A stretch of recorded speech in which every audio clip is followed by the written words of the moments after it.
Buongiorno ragazzi, siamo alle cascate El Chiflón. Adesso andiamo a vedere queste cascate fino in cima, 1200 metri ragazzi. Che già qui si nota il colore dell'acqua. Ragazzi, è tutto vero. Questo è veramente il paradiso.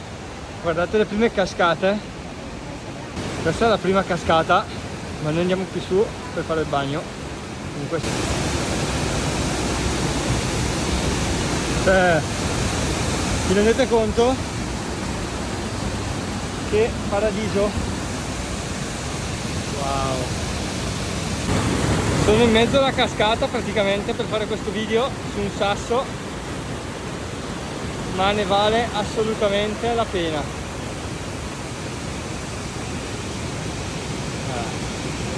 Proseguiamo alla prossima cascata.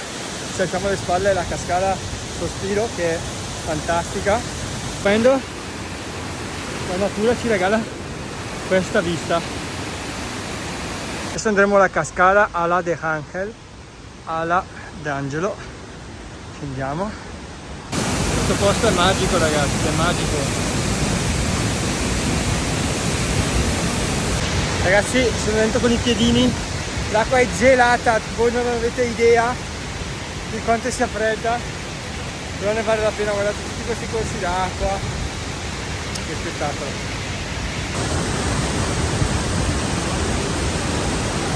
Se non ti sforzi fino al massimo, come saprai dov'è il tuo limite?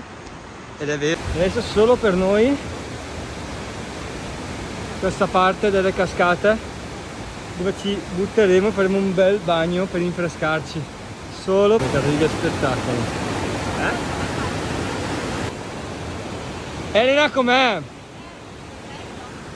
Bello?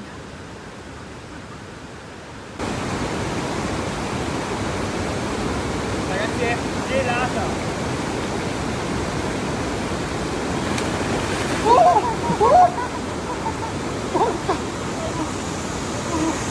Spettacolo ragazzi!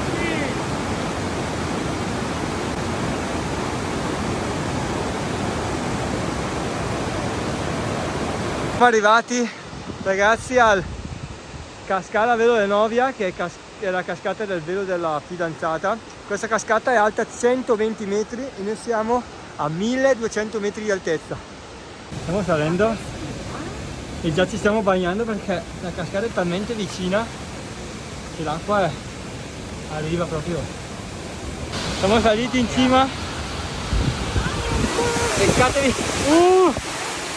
Ci stiamo bagnando tutti ragazzi.